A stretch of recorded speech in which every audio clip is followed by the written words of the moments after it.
qui vous est proposé à travers le club, c'est d'amener ces sujets par nos partenaires qui sont des experts, donc sur le sujet Web3, blockchain et NFT. Donc je suis ravie de les avoir à mes côtés. On est ensemble donc pour 3 quarts d'heure, ça va passer assez vite. Donc c'est pourquoi je vous invite, si vous le souhaitez, qu'on puisse se retrouver en deuxième partie de journée pour un happy hour, un after, où vous aurez une présentation du club et de ce que nous pouvons amener comme solution sur tout un tas de sujets au-delà d'un club à faire traditionnel. Donc j'ai à mes côtés 3 passionnés des nouvelles technologies qui vont se présenter à vous. Et ils ont un point commun et pas des moindres, ils sont tous les 3 profondément animés par la transmission, par l'innovation et tous les sujets donc, pour accompagner les hommes et les entreprises à travers l'innovation et favoriser donc, la transition vers les sujets autour du Web3, c'est leur quotidien.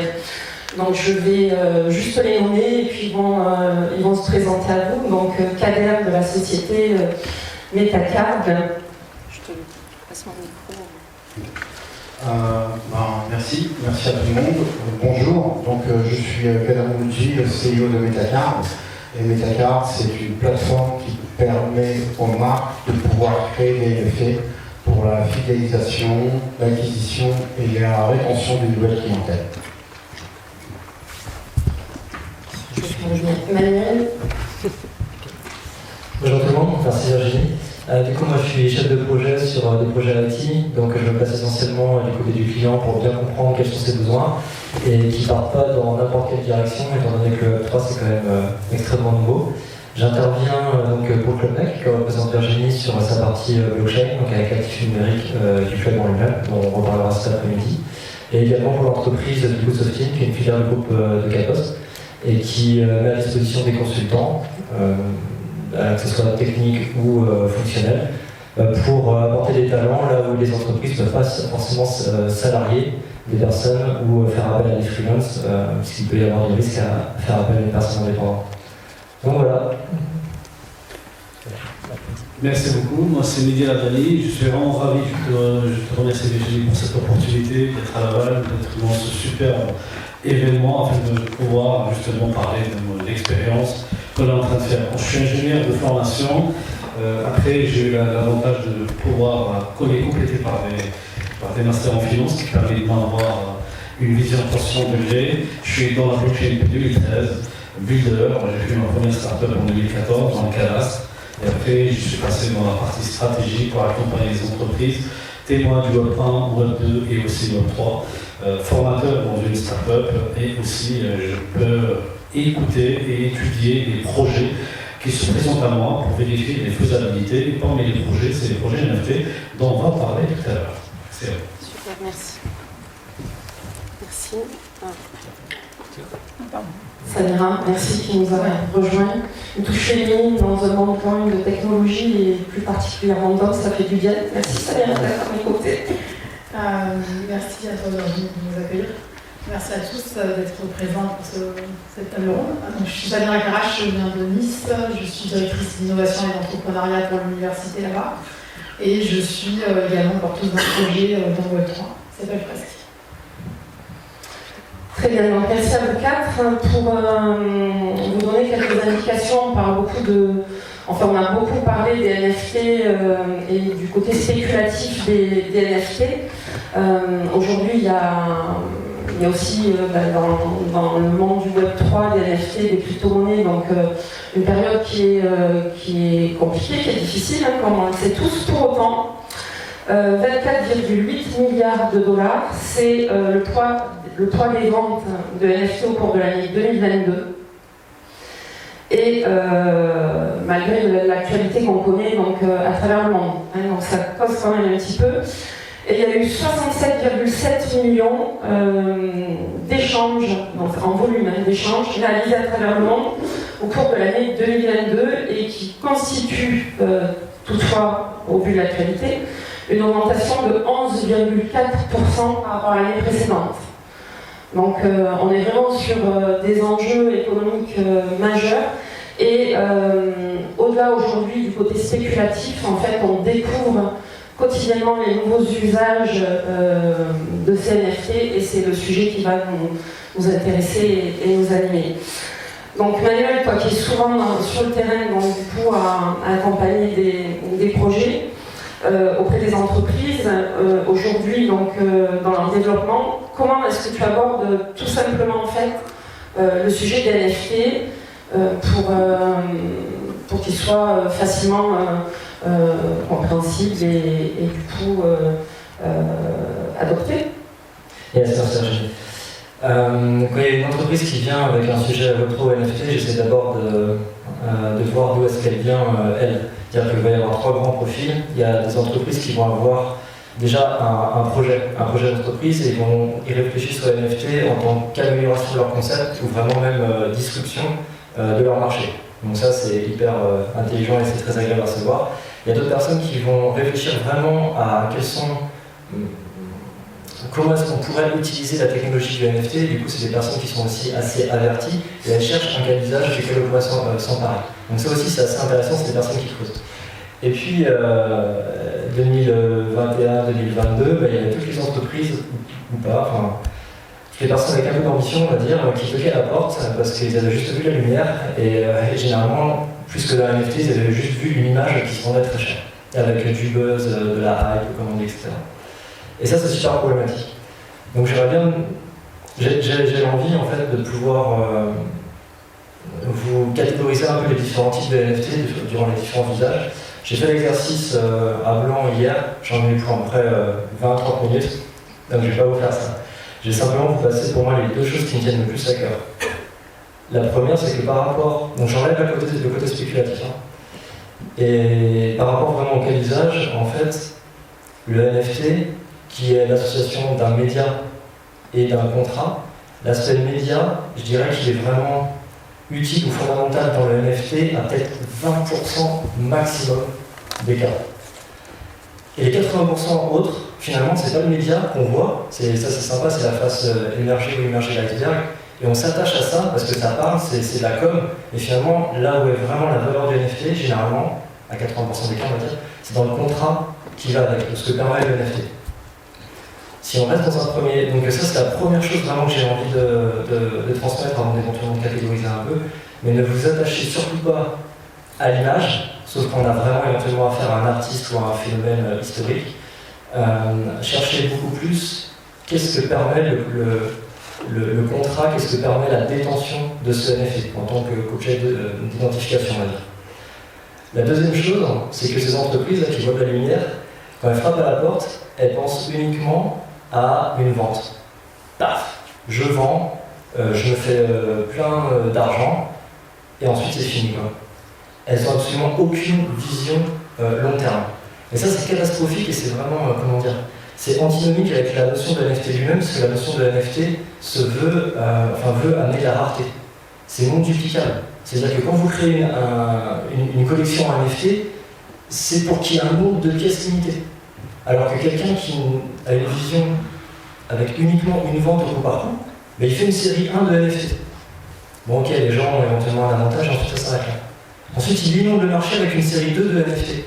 Et puis à nouveau avec une série 3 de NFT. Et en fait, il est en train de noyer complètement son marché. Et le premier acheteur, là, bon, ok, il a acheté une fois, super, on avait promis Monts et Merveilles. Finalement, il se rend compte qu'il va devoir racheter un deuxième NFT, puis racheter un troisième NFT. Et ça va, par exemple, si le NFT représente un billet à un événement ou un billet d'avion, c'est quelque chose de ponctuel, c'est pas un projet d'entreprise en lui-même. Mais quand vous avez affaire à un artiste ou à une entreprise avec un business model, il faut absolument que votre client, votre utilisateur puisse acheter le NFT et qu'il n'y ait pas d'autres émissions de NFT derrière. C'est-à-dire que ce NFT-là va pouvoir apporter des avantages à l'utilisateur durant toute la durée de vie de l'entreprise. Et là, on a vraiment non seulement de la fidélisation, et en plus tout un marché secondaire qui s'ouvre, puisque au lieu que ce soit de la vente, et une fois que j'ai vendu, c'est plus mon problème, ben en fait, on est sur l'objet est vendu, avec le service avec, et l'objet désormais peut passer demain à un autre utilisateur. Et donc ça, en termes de business model, c'est plus de la vente au coup par coup, c'est comment est-ce que je peux créer un business model sur le marché secondaire. Comment les autres utilisateurs vont se passer finalement les services les uns aux autres, comment est-ce que moi je peux éventuellement récupérer une part. Et surtout pour l'utilisateur, au lieu d'acheter par exemple un abonnement, et une fois que j'ai plus envie d'utiliser le service, en fait tout s'arrête là, désormais je peux éventuellement vendre ce service à quelqu'un d'autre. Donc c'est-à-dire que pour l'expérience client, l'expérience utilisateur elle-même, c'est complètement... ça change complètement les règles du jeu. Je ne sais pas combien de temps j'ai parlé, qui est déjà 11 minutes, mais c'est vraiment les deux choses. Les catégories, tout ça, je les ai si vous voulez, on en parle après, il n'y a pas de problème, ce sera avec grand plaisir. Il y a les collègues qui sont là, ils vont pouvoir compléter, mais vraiment ces deux idées, si je peux vous les transmettre, la première chose c'est que l'image, c'est à 20% des cas, à 80% des cas, on va le faire à l'inverse, elle ne compte pas, on s'en fout. C'est juste un certificat qui a une belle tête. Mais considérez que ce qui compte, c'est le certificat. Qu'est-ce qui vous permet de faire? C'est ça essentiellement la valeur du NFT, à 80% des cas. Et la deuxième chose, c'est NFT, pensez long terme, pensez continuité, pensez expérience utilisateur et marché secondaire, donc les échanges entre utilisateurs, et surtout pas une vente. Et ensuite, ça y est, j'ai fait mon lead. Ça, c'est catastrophique en termes d'image de marque. Si j'ai passé ça comme message, c'est bon, j'ai fait de ma part. Voilà. Super, merci Daniel. Mehdi, donc aujourd'hui tu es un expert reconnu au niveau national et international sur le sujet de la blockchain. Tu interviens très régulièrement dans différentes institutions et à faire le lien entre certaines institutions sur ce sujet-là.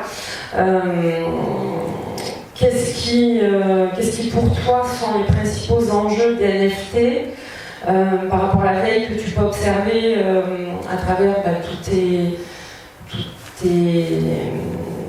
expériences, tous les échanges que tu as même à l'international, quelles sont un petit peu les tendances, dans quel secteur principalement et pour quel usage tu vois les choses évoluer dans le bon sens?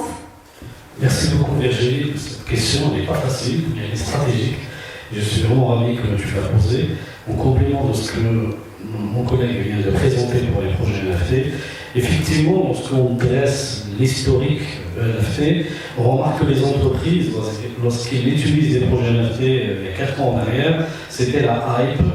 Pour les porteurs de projets, c'était la sécurité d'avoir des investisseurs qui tapaient à leur porte. On peut lever des fonds avec un slide, avec un PowerPoint. Les choses ont vraiment évolué. Et si je peux revenir encore quelques années en arrière, on peut parler des ICO qui ont connu leur âge d'or avant de connaître une Bérésina en année 2017. C'est une ouverture de capital qui permet à des personnes par token, on peut lever le capital par token.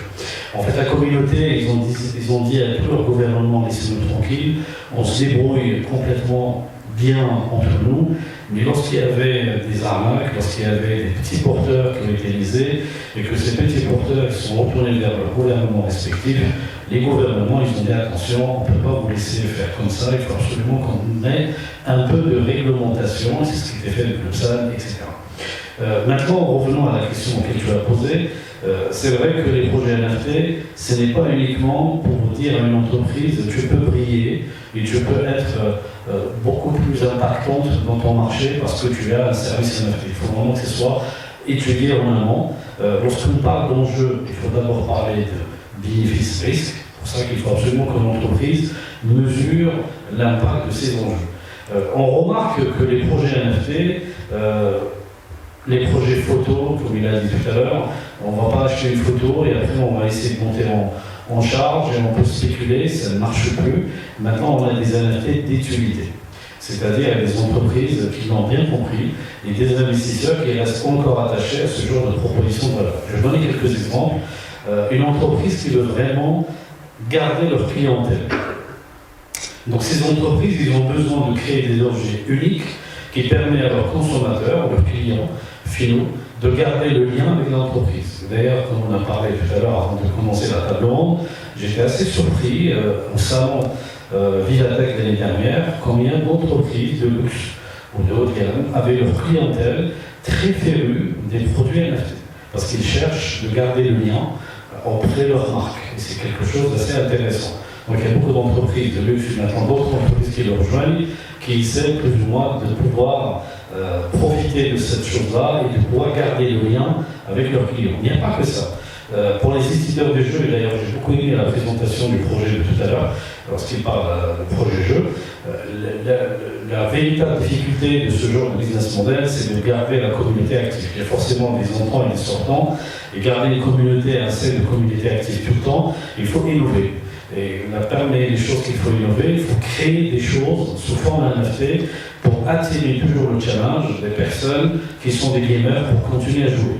On ne va pas garder 100% des clients, mais on peut toujours garder à l'esprit qu'il y a 20% ou 10% de perdus, mais 20% de gagnants. Il faut toujours recruter des personnes pour des jeux. Donc là, il y a pas mal d'éditeurs des jeux qui ont trouvé dans les NFT le sentiment psychologique de garder les joueurs et de pouvoir emborder de nouveau.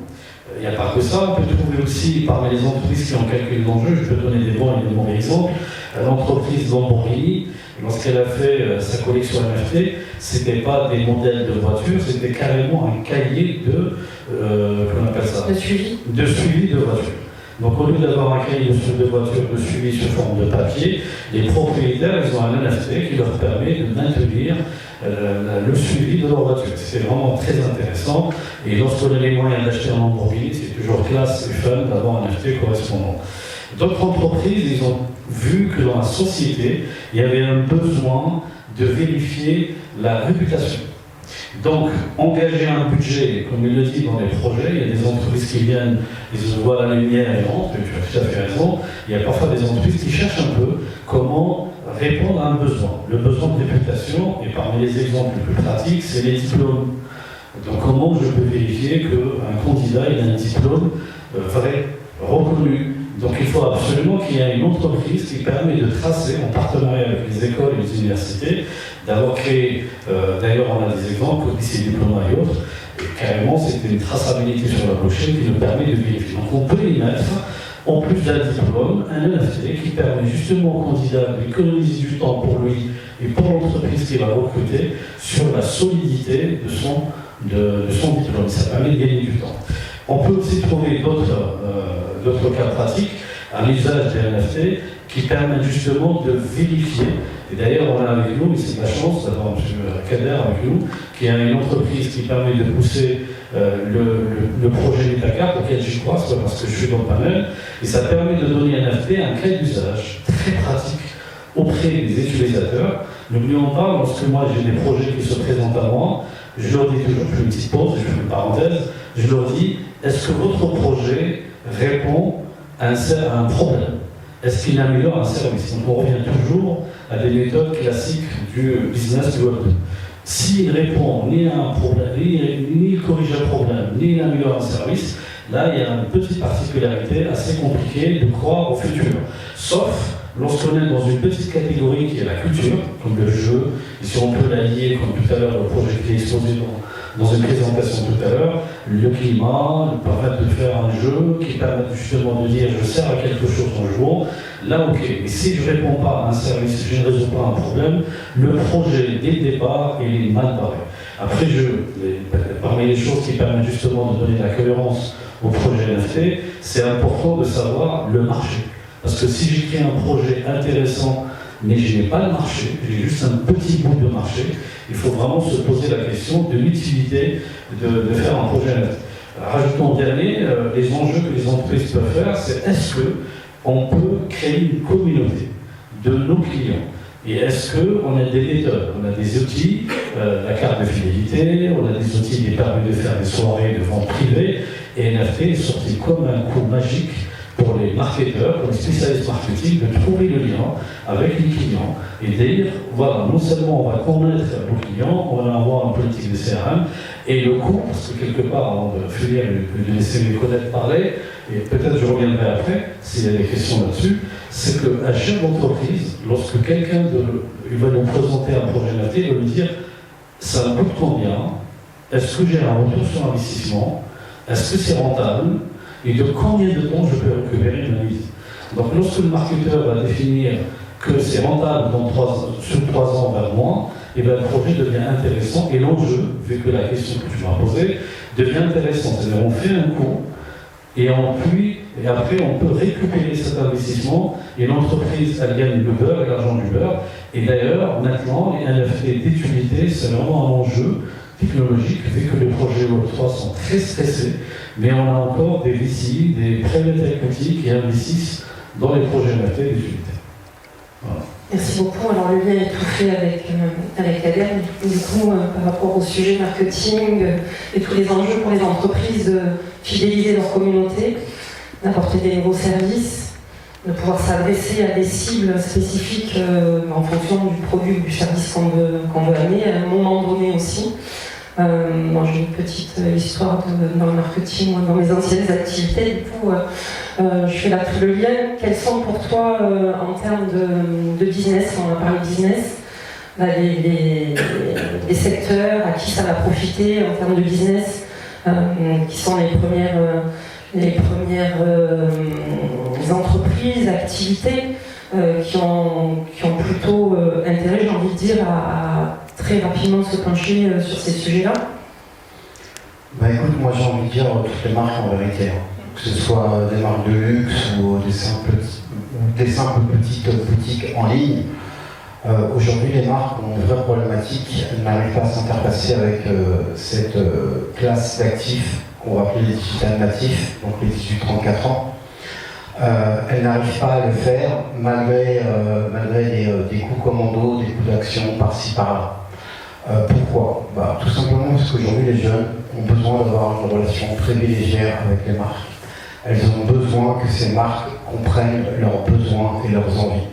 Elles veulent avoir un climat de confiance. Elles veulent pouvoir participer à la création des nouveaux produits.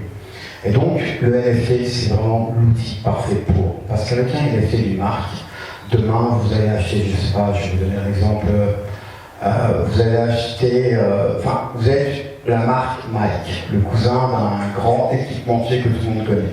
Tu dis Mike, hein? Mike, le cousin de Nike.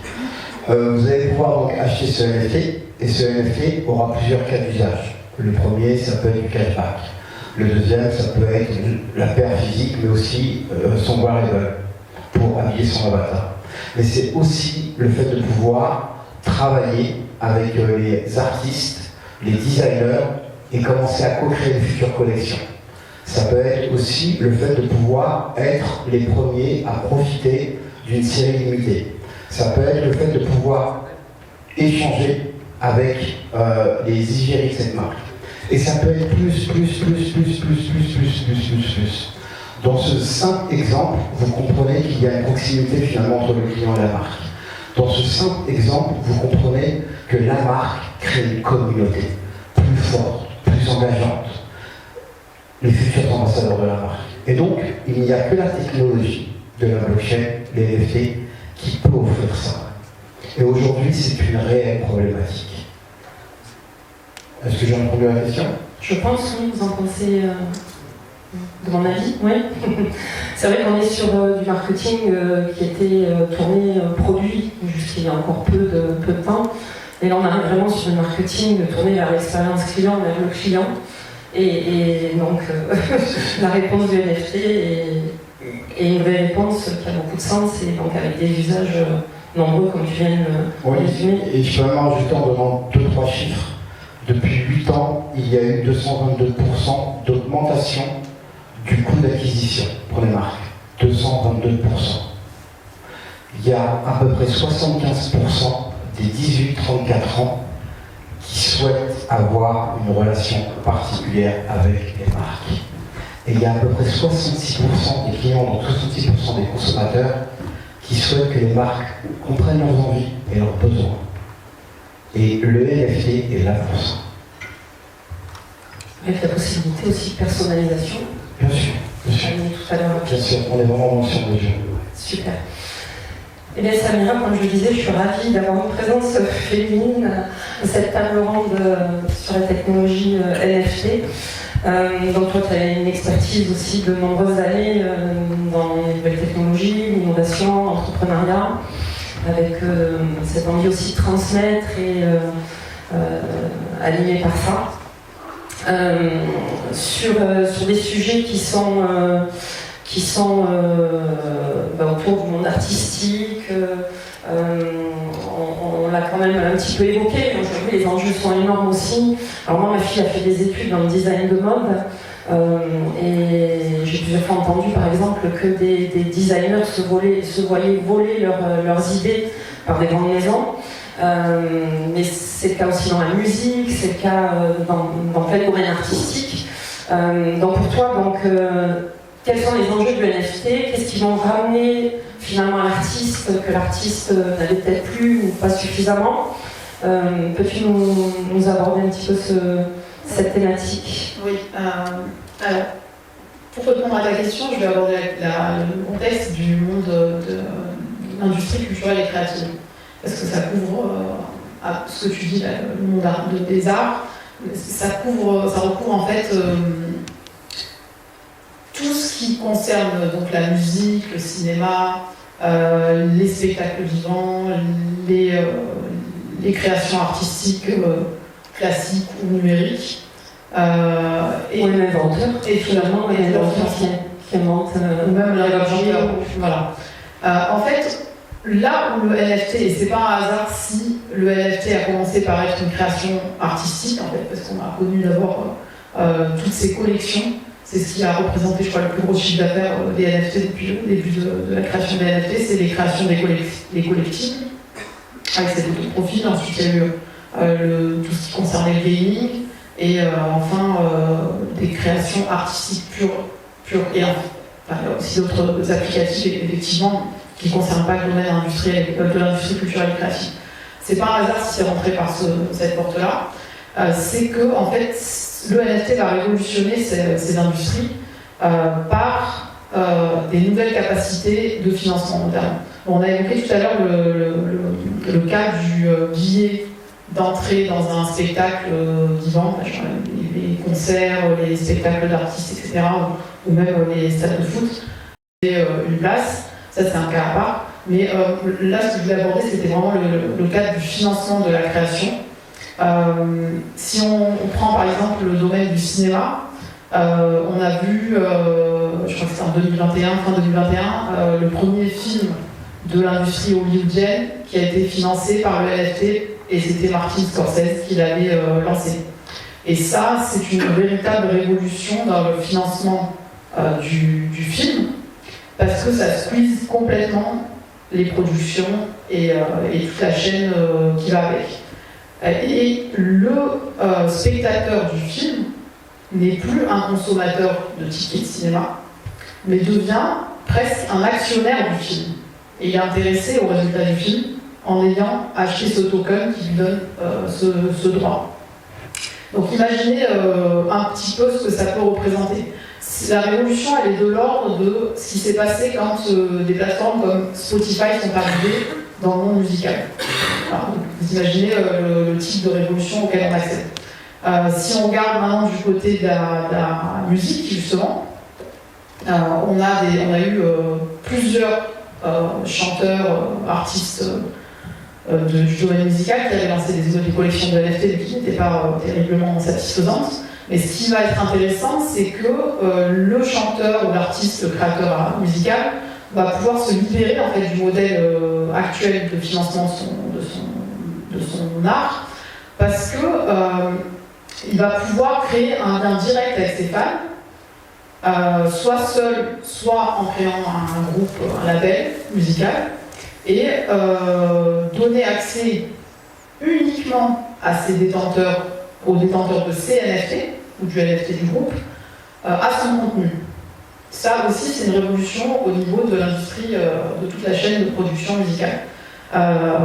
Je ne vais pas prendre trop de temps, mais je vais finir sur le monde de l'art que tu évoquais. Donc, en plus de sécuriser la création de contenu, on arrive sur, pareil, on peut rénover les mécanismes de mécénat des artistes en créant des NFT pour promouvoir tel ou tel créateur, tel ou tel artiste plastique, tel ou tel artiste numérique, etc.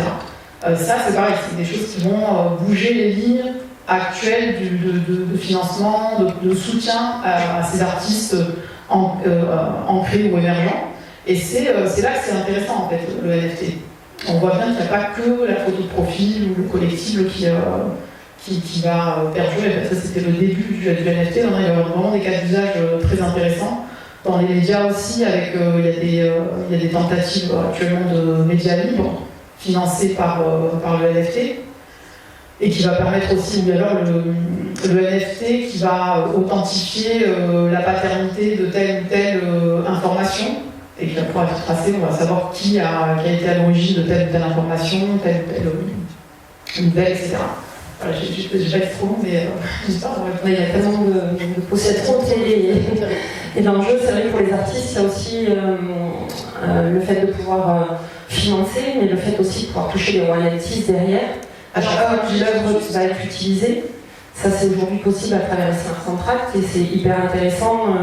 Il y a peut-être une chose que j'aimerais dire, et qui est vraiment très très intéressante, c'est qu'en plus de se libérer du mécanisme financier, il y a une libération de l'art en fait, en lui-même et de la création. J'ai un exemple qui s'est passé dans les années pareil, je crois 2020 ou 2021, je ne me rappelle plus exactement. Une artiste américaine avait lancé un NFT qui donnait accès à son œuvre musicale. Et son œuvre musicale durait 24 heures. Et selon l'endroit du monde où on l'écoutait, c'était pas la même. C'était fait avec une technologie générative. Donc on voit que ça libère aussi des standards actuels, parce qu'actuellement, si on veut faire de la musique, on doit faire un disque avec 12 chansons, qu'elles doivent durer toutes 3 à 4 minutes. Quand on fait 5 minutes, c'est exceptionnel. Et c'est que les artistes reconnus qui ont le droit de faire des choses un peu hors du cadre. On voit bien que ça va libérer en fait même le format en fait, en plus du fait d'être financé différemment. Super, Mehdi, tu voulais... Et puis on aura peut-être le temps, oui, on aura un petit peu de temps si vous avez des questions aussi pour revenir sur un des exemples évoqués. Je te remercie Virginie, je voulais juste rajouter que le NFT joue un rôle très important dans l'acculturation des crypto-monnaies, parce qu'il ne faut pas qu'on soit spéculateur pour avoir ce qu'on appelle un portefeuille, un wallet. NFT joue un rôle très important. L'étude de l'ADAN de l'année dernière, elle a établi qu'il y avait 8% de la population française qui ont un wallet. C'est quand même énorme. Et selon les études de KPMG là-dedans, ils pensent même qu'ils peuvent toucher les 12%. Ça, c'était avant le bear market l'année dernière.